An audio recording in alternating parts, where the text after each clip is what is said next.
Assalamualaikum warahmatullahi wabarakatuh. Waalaikumsalam warahmatullahi wabarakatuh.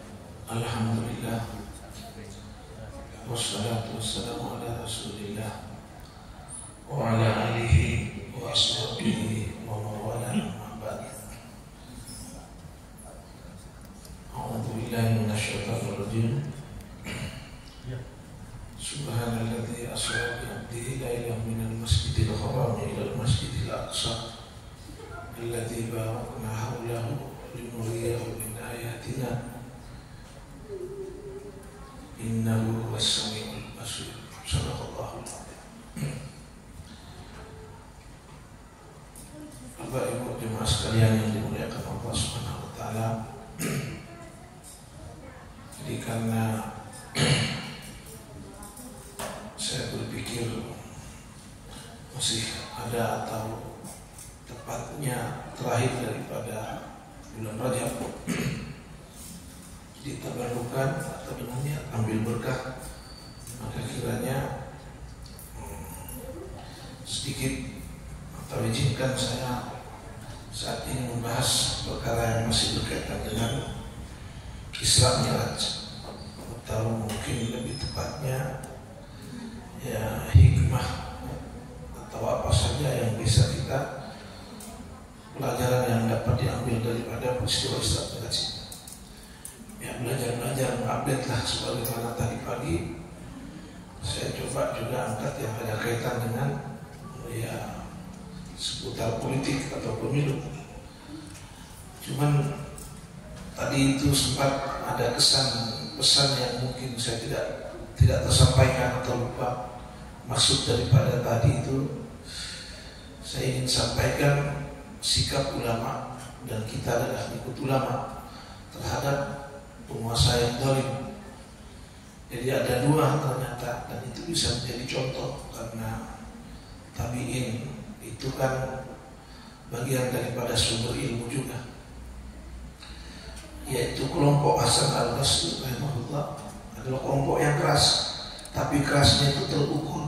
Maksudnya tidak sampai memfitnah atau menjatuhkan di bawah juga daripada pemimpin arti secara umum, tapi betul-betul di hadapannya beliau mengingatkan. Tetapi kelompok Asy-Syafi'i, nah ini kelompok yang kalau hari ini orang menganggap mungkin mengembek, mengekor, tidak, justru itu adalah sikap yang lembut. Satunya keras, sama-sama imam tabi'in. Nah, satunya seperti bersahabat, seperti padahal terukur dalam arti agar tetap kebaikan, sisi kebaikannya itu dapat juga tersampaikan kepada umat, atau tidak kemudian membuat kerusakan yang lebih parah. Seperti itulah bagaimana ulama itu mensikapi keadaan. Jadi tidak mutlak harus, kalau ada yang zalim misalnya harus keras, tidak. Ternyata contoh yang ada daripada asar tabi'in atau sahabat itu ada sikap yang berbeda, tetapi tujuannya sama.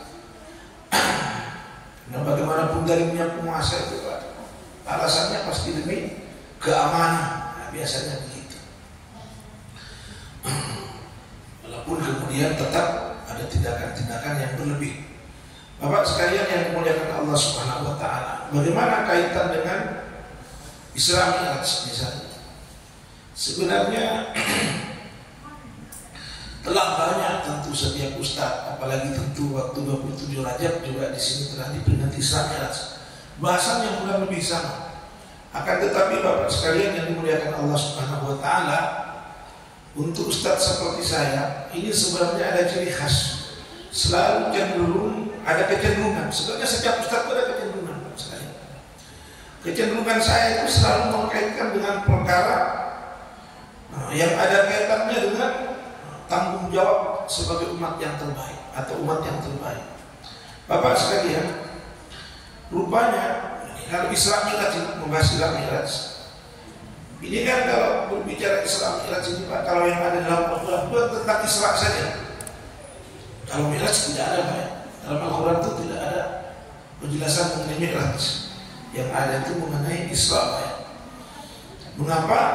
Karena kata ulama, ya, bagi orang beriman itu ya cukup dijelaskan tentang Isra, perjalanan 1.500 km Pak, kurang lebih, yang semestinya ditempuh sekitar 2 bulanan itu Pak, atau sebulan lebih. Tapi Nabi sampaikan, saya baru diisrakan oleh Allah, padahal dia tidur habis setelah Isya, ya, dan dia bercerita itu sebelum masuk fajar, sebelum masuk waktu subuh. Nah, ini. Jadi kalau orang beriman, ya kapan percaya ini, maka gampang Pak. Ketika bercerita Mi'raj, ya tetap akan percaya, karena Isra saja sudah sesuatu yang tidak masuk di akal kita, atau akal kita tidak akan dapat menjangkau. Begitu pula ketika disampaikan kepada orang kafir Pak, ketika dia cerita tentang Mi'raj, nah ini sudah bagaimana kira-kira? Istadda ingkaruhum, kata ulama, maka akan lebih ingkar lagi. Sedangkan untuk Mi'raj saja, orang yang sudah masuk Islam dikatakan sudah banyak yang murtad waktu itu. Apalagi dicerita tentang Mi'raj. Isra saja Pak, dicerita perjalanan separuh malam dari masjid ke masjid Pak, ya. Nah, dari Masjidil Haram ke Masjidil Aqsa di Palestina, Masjidil Haram di Mekah. Dari masjid ke masjid. Itu saja Pak, sudah banyak orang yang murtad. Apalagi orang kafir, ada kesempatan Pak untuk kemudian mengolok-olok Nabi. Nah, sehingga bahkan diceritakan dalam satu ayat, orang yang terlalu menjadi provokator itu dibunuh oleh Sayyidina Ali. Di depan orang banyak dia menyuruh Nabi mengangkat kakinya. Irfa ihdari jilai, angkat kamu Muhammad kakimu. Dia angkat oleh Nabi, kaki kanannya. Setelah itu dia bilang, Irfa wijlakan ukhra, yang satu lagi angkat. Kata Nabi, kalau saya angkat, askut, saya akan jatuh. Nah, bagaimana maksudnya angkat? Tetapi ilmiah, karena bisa dapat dibuktikan. Nah, ini kenapa subhanallah, ya, subhanallah di asra yang dicerita oleh Allah itu cukup cerita Isra dalam Al-Quran. Kenapa? Ada pembuktian. Tapi kalau diceritakan sebagai orang membuktikannya, orang semua tidak tahu Pak. Persoalan menembus langit sampai sekarang tidak ada Pak, orang bisa tembus langit. Yang ada itu sampai kepada salah satu langit yang ada di bawah langit. Apalagi langit ini 7 Pak. Matahari sampai itu saya tidak tahu berapa kali. Jangan sampai berapa ribu bahkan lebih kali. Di batin besarnya langit Pak, tidak ada apa-apanya itu matahari. Tidak ada apa-apa. Nah, jadi kalau berbicara langit itu Pak, itu di bawah langit. Dan langit itu apalagi dibilangnya itu Pak, dikatakan oleh ulama itu yang sebagaimana hadis-hadis Nabi SAW dan ya, itu dari emas Pak, terbuat dari emas sudah. Tapi ada seorang manusia, Nabi SAW sampai tembus ke langit 7 Pak. Bahkan lewat lagi. Kalau Nabi Pak masih diceritakan dalam Islam, Nabi Ibrahim itu dari langit yang ke-7. Kalau langit yang pertama ini Nabi Adam, yang kedua Nabi Isa, Nabi Yahya. Kalau yang ketiga itu Nabi Yusuf alaihissalam. Kalau yang keempat ada Nabi Idris, masih hidup diangkat ke langit. Itu Nabi Idris. Warafa'nahu makanan aliyah, itu kan dalam Al-Quran. Kalau Nabi Harun langit ke 5, Nabi Musa ke 6. Berarti kan ada di langit tembus. Besarnya langit saja itu Pak. Langit pertama katanya yang sudah sedemikian besar, dibanding langit kedua itu kahalkah seperti lingkaran kecil, taruhlah seperti cincin Pak. Cincin yang itu dilempar ke tengah pada pasir, ke tengah atau samudra yang luas, padang pasir. Betapa kecilnya langit pertama dibanding langit yang kedua.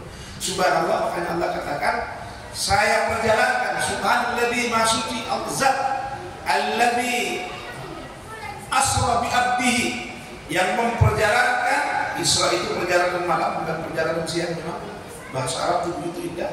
Bi abdihi, abd, dia memperjalankan hambanya. Itu maknanya katanya Pak, jasad dan ruhnya. Jasad dan ruhnya. Kalau penyebutan abd itu Pak, ya bukan ruh, tapi memang jasad dan ruhnya. Bayangkan. Lailan itu ba'dal lail, maksudnya minal lail, sebagian malam, separuh malam. Minal masjidil haram, dari masjid ke masjid. Bahkan sehingga yang akan menjadi masjid Pak. Jadi borak itu ketika berangkat, pertama yang disediakan itu satu tempat, kemudian dia salat, kemudian setelah salat pergi lagi dengan Jibril. Kamu tahu Muhammad tempat apa itu? Ya, tidak ada Jibril, tempat apa itu? Itu adalah tempat namanya Thayyibah atau Yasrib, yang nanti akan didirikan Masjid Nabawi yang sekarang itu di sana. Jadi Isra itu adalah perjalanan dari masjid ke masjid ke masjid lagi. Masjidil Aqsa. Kemudian kemana? Ke masjid lagi, tapi masjid yang gaib, Masjid Baitul Ma'mur, yang sampai sekarang itu dalam riwayat kalau Baitul Ma'mur setiap hari Allah ciptakan kirim malaikat 70.000 malaikat dan tidak kembali lagi Pak. Selamanya terus 70 malaikat setiap hari keliling tawaf di Baitul Ma'mur. Itu sana kan cerita Baitul Ma'mur. Jadi tawaf itu bukan hanya di dunia, tapi sebenarnya juga di tempat yang gaib sana. Baik. Apa yang kemudian saya mau sampaikan? Ini yang biasanya kadang-kadang terlupakan, Ustaz, ya, atau tidak ditekankan. Kenapa Bapak sekalian? Karena memang hadis riwayat tentang Mi'raj, ini tentang Mi'raj. Kalau tadi Isra, ini memang panjang dan banyak. Panjang, banyak dan panjang. Ini yang kaitan dengan salat, Pak. Karena saya juga khawatir sebentar baru bahas yang lain-lain, yang ini sudah masuk waktu. Baik. Jadi Bapak sekalian memuliakan Allah Subhanahu wa taala. Ini cerita saat Nabi sudah sampai ke langit ke-7. Dia melihat saat itu Nabi Ibrahim katanya alaihissalam sandar-sandar di Baitul Ma'mur. Pak sekalian, ketika dia kemudian tembus melihat ke aras, di atas aras itu ada satu makam yang juga menakjubkan Bapak sekalian. Di mana Nabi ini bertanya, apakah itu malaikat? Bukan. Atau Nabi? Bukan juga. Siapa Pak? Ternyata inilah riwayat hadis. Dia adalah rajulun qalbuhu mu'allakun fil masajid. Tidak pertama dikatakan riwayat itu rajulun rotaba lisanuhu dzikrullah, yaitu orang laki-laki ini yang selalu basah lidahnya dengan berzikir kepada Allah. Wa juga dan dia adalah rajulun qalbuhu, yang hatinya mu'allakun fil masajid, selalu mu'allak itu bergantung atau digantungkan. Tapi fil masajid, bukan fil masjid, fil masajid, yaitu hatinya selalu bergantung atau digantungkan dengan masjid-masjid. Apa bedanya masjid dengan masjid? Jadi kalau dalam surat Taubah, namanya masajid Allah. Masjid itu sigat utah jamaknya Pak ya. Jadi kalau, dan ternyata kalau saya lihat juga Pak, saya coba lihat di kalau ini kan dalam kitab Al-Nasihat, dalam kitab juga Dardir yang mengenai Mi'raj. Kemudian saya coba lagi lihat dalam tafsir Hamid As-Sadar. Memang ternyata ketika berbicara di yaumil hisab, itu pada yaumil kiamat, mengenai juga yang nanti selamat, itu rupanya alladzina yulazimuna fil masajid, bukan fil masjid juga. Orang-orang yang senantiasa lazim, artinya memakmurkan memang masjid-masjid. Bisa tidak bicara pengurus masjid. Kalau pengurus masjid kan memang harus masjid tersebut. Nah, yang dikedepankan bagaimana. Saya bercerita tentang hadis yang meriwayatkan, termasuk hadis yang selalu kita dengar yaitu sab'atun itu yaumaladzilu. Ada 7 kelompok yang nanti selamat, itu termasuk di naungannya Allah saat hari kiamat di mana matahari sedikit, semua orang pada kebingungan. Redaksinya itu Pak, matan hadisnya juga sama. Rajulun kalbuhu mu'allaqun fil masjid juga. Cuman kalau diartikan bahasa Indonesianya kan ya orang atau seseorang yang hatinya bergantung dengan masjid. Tidak mungkin dengan masjid-masjid karena bahasa Indonesia kita begitu. Tapi kalau bahasa Arab redaksi yang sebenarnya itu hatinya yang bergantung ya kan dengan masjid-masjid. Jadi apa kaitan kalimat ini Bapak sekalian? Orang untuk bisa mi'raj itu mesti dari masjid ke masjid ke masjid, baru bisa mi'raj. Ini Bapak sekalian, ini ilmu hikmah ya. Karena kalau berbicara hadis as-shalat mi'rajul mu'minin, salat itu dari orang beriman. Nah kaitan dengan turunnya perintah sholat itu kan harus diisra-mi'rajkan dulu, tidak langsung juga dimi'rajkan. Nah sholat ini apa Bapak sekalian? Ya. Sholat ini kan dibilang mi'rajul mu'minin, memang sarana atau cara berhubungan langsung dengan Rabb tanpa perantara. Tetapi sejauh mana orang bisa berhubungan, sejauh mana orang bisa naik, ini kan hampir sama maknanya Pak. Kalau berhubungan tuh namanya kan yasilu itu berhubungan bahasa mutawasil atau juga mu'allik, ya kan berhubungan. Tapi kalau dikatakan mi'raj sama juga, cuma lebih khusus dia. Mi'raj itu naik Pak.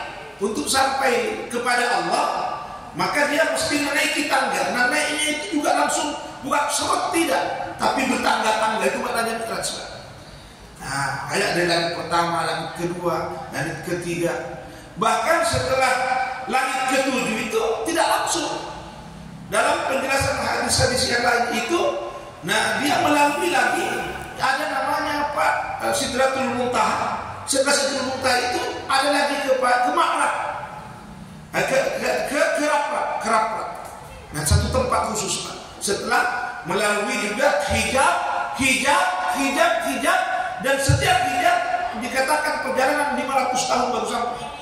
Di mana Jibril pun tidak bisa. Jibril yang begitu besar kalau mau ke tempat itu kata Jibril, ya kan saya akan terbakar. Bahkan ketika Nabi cerita sudah sampai di atas melihat Jibril yang besarnya, kita tidak bisa bayangkan besarnya Pak ya. Itu kecil seperti lalat, seperti kecil biliar dari atas. Bagaimana kira-kira? Nah apakah kemudian berjumpa dengan Allah di satu tempat? Untuk Nabi satu tempat, tapi untuk Allah subhanallah bebas daripada tempat. Tapi seluruh tempat diciptakan oleh Allah. Tapi kenapa ke atas Ustaz? Itu hanya mau menunjukkan, mengisyaratkan kata ulama bahwa Allah itu maha tinggi. Nah, bahwa orang yang ditinggikan yang derajatnya nanti di tempat yang tinggi, bahkan a'la illiyin yang paling tinggi. Tapi kalau yang dimasukkan ke dalam neraka, dia di asfala safilin yang paling bawah. Ini pelajaran isyarat bagi manusia. Baik, Bapak sekalian, jadi dari masjid ke masjid baru bisa mi'raj. Jadi mi'raj ini orang sholat itu Pak sebenarnya berhubungan dengan Allah. Tapi sejauh mana sampainya kepada Allah, dekatnya orang sholat kepada Allah, itu yang relatif. Itu yang relatif. Kalau sahabat Nabi itu Pak, sebagaimana diceritakan, Sayyidina Ali karramallahu wajh ketika ditusuk panah, dicabut masih terasa sakit. Jangan dulu saya salat kamu cabut. Begitu salam Pak, sudah kamu cabut. Maknanya ketika dicabut waktu salat tidak terasa. Seperti apa itu sampainya Nabi kepada Allah dalam salat. Dan diceritakan juga sahabat ketika ada masalah dia minta kepada Allah salat 2 rakaat. Dan Allah kabulkan, maknanya salat menyelesaikan masalah. Makanya kalau dalam Al-Quran as-salat tanha 'anil fahsya'i wal munkar, orang salat itu mencegah perbuatan keji mungkar.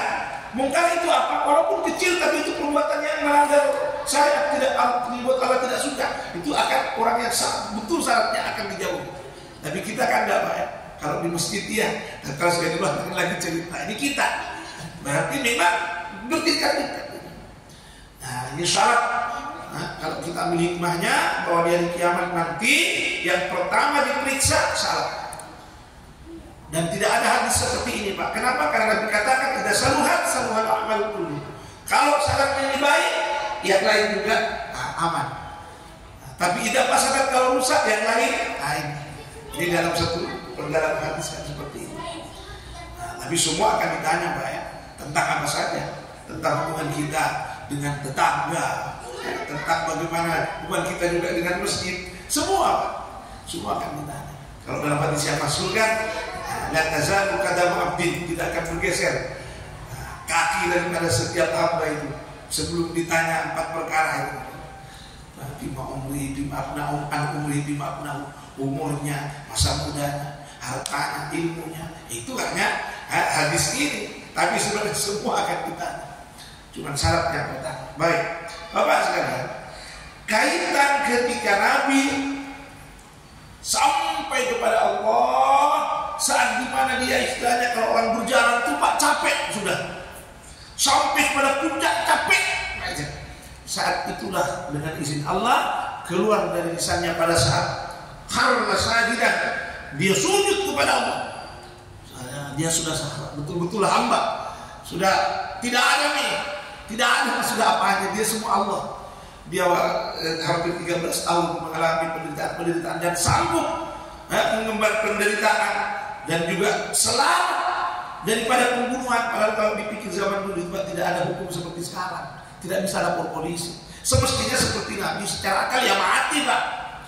Dulu itu, Pak, bilang itu siapapun tahu disiksa. Sahabat seperti Yasir, Sumayyah dicincang-cincang, Pak. Tahu sahabat. Tapi kan siapa yang bisa cegah mau lapor kemana? Makanya orang yang tidak percaya kan yang provokator itu, Pak, Nabi suruh datang ke Sayyidina Ali. Begitu datang ke Sayyidina Ali dipenggal lehernya, Pak. Semua orang pada heboh datang. Coba, semestinya Sayyidina Ali juga dibunuh. Cuma Sayyidina Ali keluarga daripada Abu Talib, Abdul Muttalib, penjaga daripada Ka'bah, Bani juga, Bani yang kuat.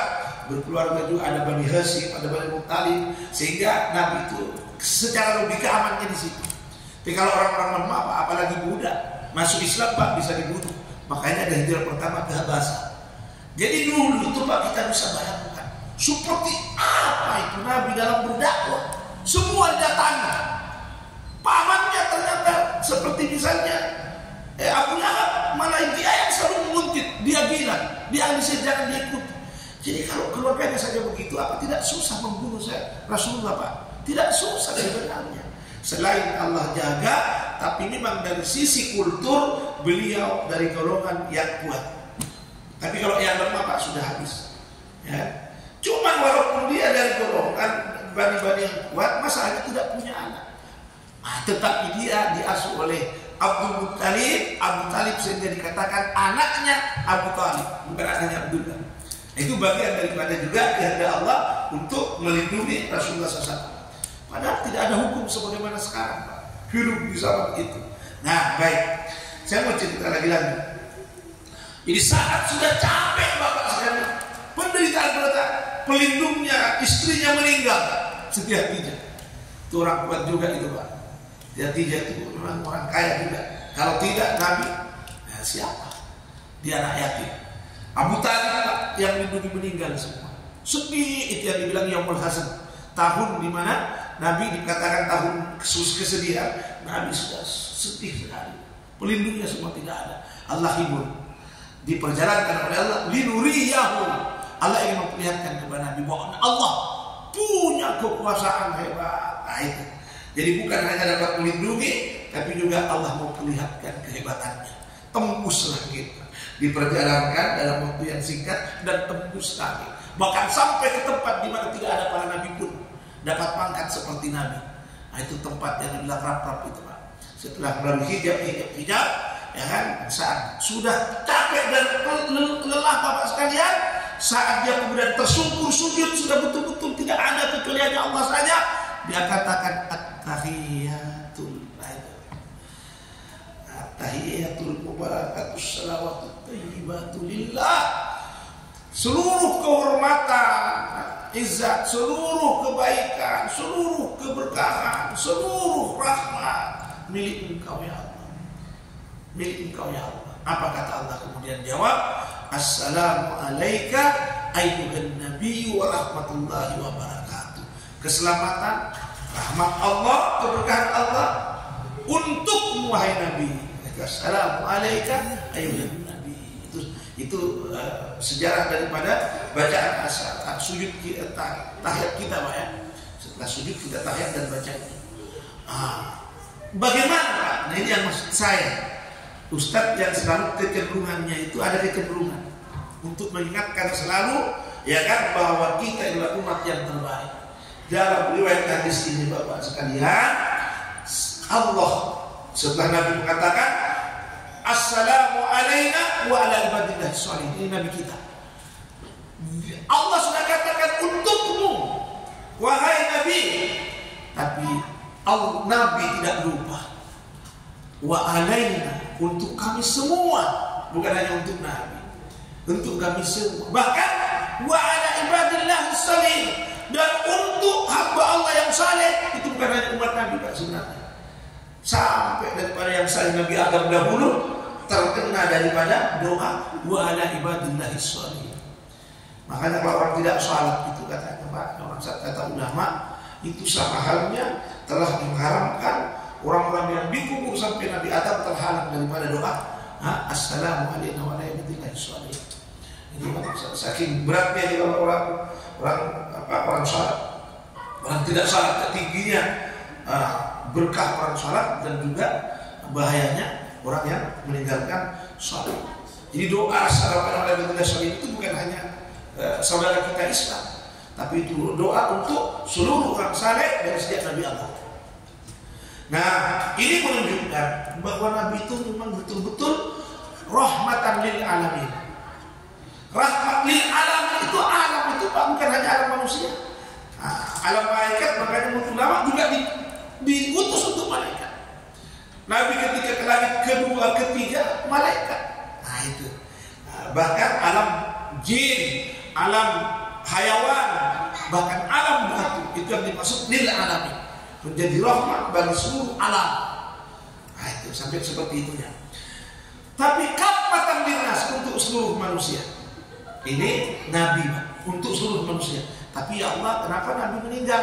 Kenabiannya hanya 23 tahun. Rupanya Bapak sekalian, cerita tentang ini umat bukan hanya dicerita pada saat Nabi Isra Mi'raj, tapi sebenarnya dalam kitab Tauratnya Nabi Musa, Tauratnya Zabur. Nabi Musa itu Pak adalah Nabi, ya kan, keturunan daripada Nabi Ibrahim. Kalau berbicara Masjidil Aqsa, muassisnya itu adalah Nabi Yakub. Nabi Yakub yang bangun Masjidil Aqsa. Siapa Nabi Yakub? Anak daripada Nabi Ishak. Siapa Nabi Ishak? Anak daripada Nabi Ibrahim. Kalau Nabi SAW itu dari Nabi Ismail. Tapi kalau Nabi-Nabi yang begitu banyak lahir di Bani Israel, Musa, Daud dan semua itu sampai Nabi Isa, itu adalah dari Nabi Ishak. Itu yang dimaksud dengan alladzi barakna haulahu. Jadi alladzi barakna haulahu itu dari sisi dunia memang diberkahi Pak. Termasuk tidak ada pohon zaitun bisa tumbuh selain daripada di negeri ini Pak, di Palestina. Apalagi yang namanya kurma subur Pak. Tetapi dari sisi agama ternyata para nabi juga dijadikan di sini. Nabi salat di Bethlehem waktu itu, baru diajak buka pintu katanya sendiri. Aqsa salat dengan seluruh, kemudian ditarik lagi naik ke atas batu, dari batu itulah kemudian Mi'raj. Nah, saat sudah Nabi mengatakan wa ala ibadillah sholihin, Allah kemudian panggil Nabi, ya Muhammad, dalam riwayat hadis, labbaik ya, labbaik ya. Nabi Allah katakan, Muhammad, ittakhadtuka habiban kama ittakhadtu Ibrahim khalilan. Aku telah pilih kamu, aku telah jadikan kamu habibi, sebagaimana aku telah jadikan Ibrahim khalil. Habibi khalil itu sama, maknanya sama kekasih kalau bahasa Indonesia. Tapi kalau padanannya tidak ada, karena memang kalau di Indonesia hanya kekasih. Cuma yang namanya kekasih kalau habibi itu lebih tinggi daripada khalil. Dan juga Muhammad, takallamtu, saya telah bicara sekarang dengan engkau, kama takallamtu Musa taklima, sebagaimana aku bicara dengan Nabi Musa sebagai Nabi Musa. Nah, ini riwayat ini Pak langsung bersambung kepada kalimat wa ja'altu ummataka. Kalau riwayat yang lain dia sebut tadi juga itu Nabi Daud, dia sebut sampai kepada Nabi Isa. Tapi kalau dalam riwayat ini langsung kepada Allah menyebut wa ja'altu ummataka, dan aku telah jadikan umat Muhammad khairal umat yang terbaik, ukhrijat linnas, yang dikeluarkan untuk seluruh manusia. Ini dalam riwayat hadis, yang dikeluarkan untuk seluruh manusia. Apa maksudnya? Kata ulama, untuk seluruh manusia maksud al-mab'uthun, diutus untuk seluruh manusia. Nabi Muhammad diutus untuk seluruh manusia, umatnya juga diutus untuk seluruh manusia. Kalau Nabi Muhammad diutus untuk seluruh manusia, maksudnya Nabi harus datang ke Indonesia? Ternyata kan tidak. Bahkan sudah, artinya apa? Umatnya. Allah telah katakan, kuntum khaira ummah ukhrijat linnas ta'muruna bil ma'ruf. Jadi maknanya, Bapak sekalian, kita, ya kan? Nah, kalau mau yang masuk termasuk yang iya, mungkin pergi ke Amerika, ya, ajak orang kepada ini agama. Mungkin pergi ke Afrika, ajak orang kepada ini agama. Tidak harus ada dalam satu organisasi tentunya. Silakan, tapi yang dimaksud ukhrijat linnas, mengingatkan setiap kita bahwa betul-betul umat ini bukan umat ibadah, tapi umat ini umat yang seperti para nabi punya kerja. Apa itu para nabi? Memikirkan orang lain. Bahkan kalau umat nabi bukan hanya memikirkan orang lain yang dimaksud dengan keluarganya, seperti misalnya wa'adil ashiratakal akrabin, itu satu ayat ya, beri peringatan keluarga kamu, tidak, tapi yang dimaksud juga ukhrijat linnas, itu punya ya. Bahkan dalam ayat yang lain Allah sendiri mengatakan wasamaina minal muslimin, aku telah berikan nama orang-orang Islam. Sebelumnya itu ada ayat ya, apa? Iya, tapi sebelumnya ya ada itu wasamakum minal muslimin. Tapi ada lagi sebelumnya itu, sebelumnya istafaina. Bahwa saya telah memilih, maknanya itu sama dengan memilih, Pak.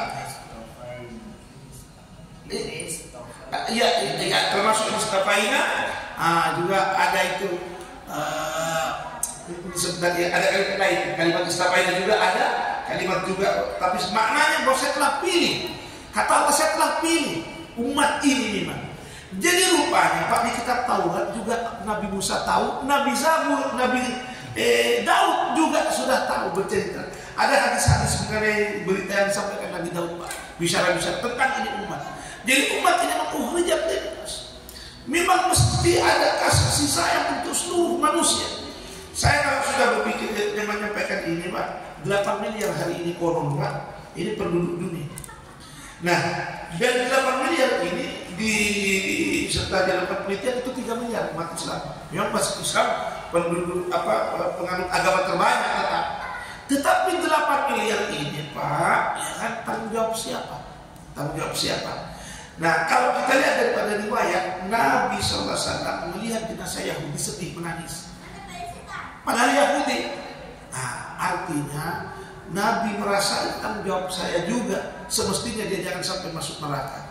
Maka begitulah Bapak sekalian, umat ini sebenarnya akan tetap berjaya dan akan ada dalam pertolongan Allah selama terus tidak lupa bahwa ini adalah umat-umat ukhrijat linnas yang memang dipilih untuk terus seperti Nabi, yaitu memikirkan seluruh manusia, menyayangi seluruh manusia.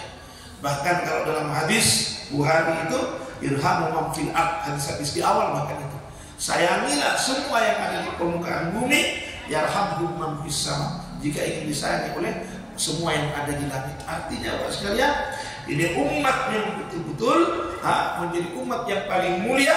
Bahkan selanjutnya daripada ini ayat ukhrijat linnas ini juga, saya telah memilih umat Muhammad umatan wasata, umat yang tengah, dan umat wahum awwalun wal akhirun, umat yang memang masuk surga pertama walaupun terakhir datangnya.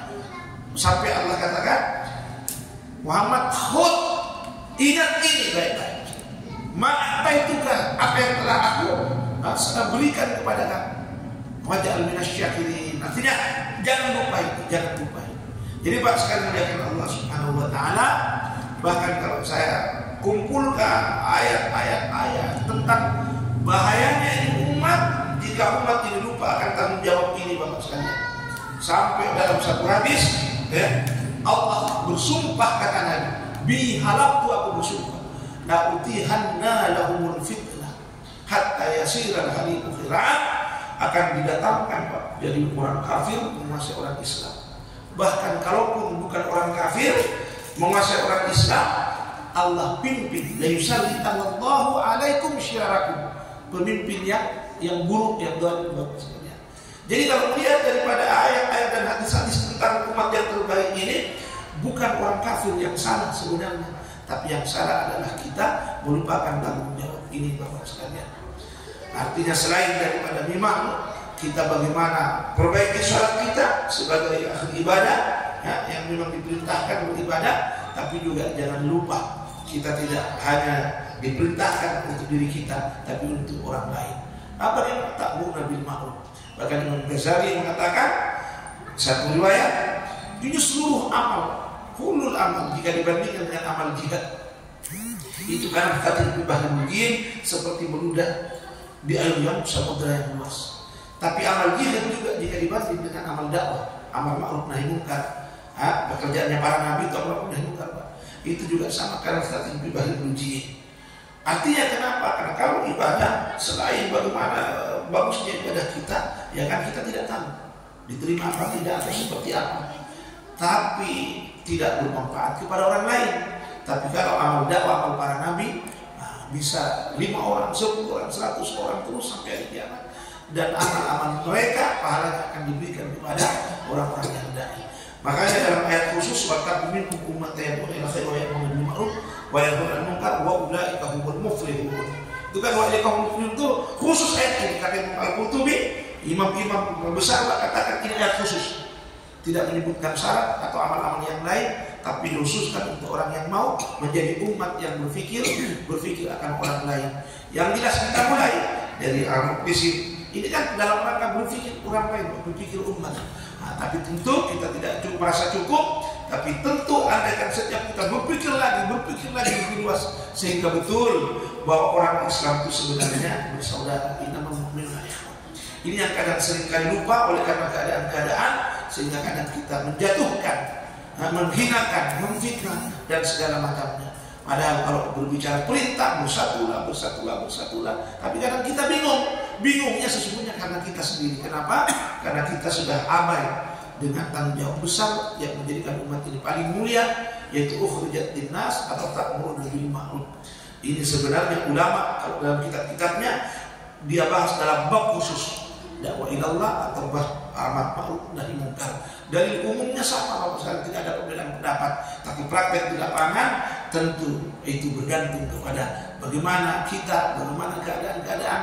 Tapi jangan lupa Bapak sekalian, kalaupun berbeda caranya, berbeda misalnya metodenya, tapi usul dalam agama jangan lupa. Apa itu usul dalam agama? Jangan menyakiti, jangan memfitnah, jangan saling membelakangi, jangan berpecah belah. Tapi umat hanya karena beda kadang-kadang metodenya atau pilihan yang mau dijadikan pemimpin, dan disinilah Pak masalah.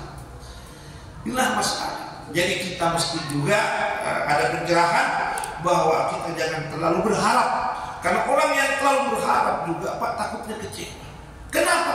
Karena memang jika melihat fakta dan kenyataan, apakah seperti ini yang dikehendaki? Karena jika mengingat bagaimana Rasulullah SAW awal-awal dia tidak pernah berpikir dan membuat umat berpikir kita akan jadi penguasa. Karena dengan menguasai semua akan kita atur. Karena kuasa, aturan, tapi disebabkan kekuasaan itu bukan kebesaran Allah, tapi itu adalah kebesaran makhluk. Seolah-olah kalau kita berkuasa dan punya penguasa yang adil, semua bisa diatur. Itu kebesaran makhluk. Nabi SAW tidak lakukan itu. Tapi Nabi melalui penderitaan-penderitaan yang selalu dipikirkan, jangan dia besok mati masuk dalam neraka terus. Sehingga imannya kepada Allah, sehingga apapun Pak, jika sudah imannya tembus, imannya betul-betul sampai Bapak sekalian benar, dia tidak akan takut kecuali hanya takut kepada Allah. Nah ini belum ada Pak. Makanya Nabi Nabi terus berdakwah, ya nas la ilaha illallah, la ilaha illallah, terus digenjot Pak sekalian. Sampai meyakini hanya Allah saja. Ini hanya asbab-asbab yang Allah jadikan sebagai ujian. Tapi hakikinya semua akan terjadi atas kehendak Allah. Jadi umat yang harus selalu ingat itu, Pak. Kalau mau pemilu ini bagus yang dibaca, Qulillahumma malikal mulki tu'til mulka man tasya'u wa tanzi'ul mulka mimman tasya'u wa tu'izzu man tasya'u wa tudhillu man tasya'u biyadikal khair. Ini ayat yang sudah jelas. Kalau kita amalkan, Allah akan memberikan ketenangan kepada kita bahwa siapapun Allah, semua sudah ada dalam catatan. Berupaya kita, ya tetap Allah. Tapi yang selalu jangan kita lupa, Bapak sekalian, secara zahiriyah kita telah dipilih dan kita telah diperintah untuk selalu berpikir, berbuat atas orang lain manfaat.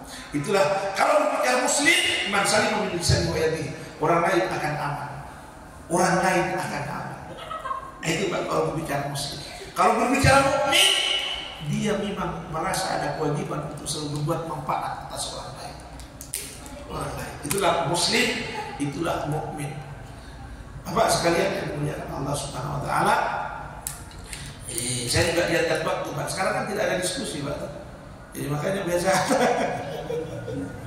Tidak ada waktu diskusi, Pak. Iya, sehingga ya saya harus tambah lagi. Atau ada dari kaitan dengan ini yang sedikit mungkin dari kita bertanya. Ada sisa waktu 2-3 menit. Ya. Jadi yang jelas, Pak, memang Ustadz seperti saya ini kecenderungannya akan selalu ke sana.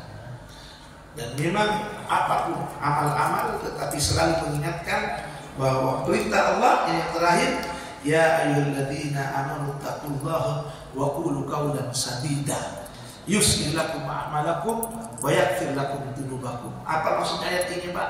Allah ingin perbaiki amal kalian, akhlak kalian, keadaan kalian, bahkan akan Allah ampuni dosa kalian. Tapi syaratnya 2, dia ibadah dan dakwah, takwa Allah dan kemudian menyampaikan.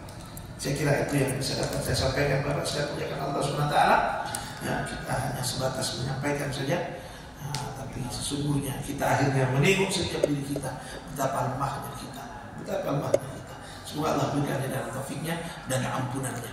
Kita selalu banyak istighfar, Bapak sekalian, dan mendoakan orang Islam. Jadi kita istighfar dan jangan lupa mendoakan orang Islam. Di antara doa-doa Allahumma fir li jami'il muslimin, itu Allah senang. Kalau hari-hari kita membaca doa ini, Pak, akan membuat Allah senang kepada kita. Bukan doa selalu kita, jadi Allah akan mengabulkan doa kita, doakan seluruh umat ini. Ya, makanya setiap minggu selalu diingatkan dalam khutbah Jumat. Tidak sah khutbah Jumat itu, Pak, kalau tidak ada doa untuk semua orang Islam. Allahumma shalli ala sayyidina Muhammad, Allahumma rahmat umat sayyidina Muhammad, Allahumma barik umat sayyidina Muhammad. Doa-doa seperti ini kalau dibaca, Bapak sekalian, akan membuat Allah ridha, senang kepada kita. Billahi taufiq wal hidayah.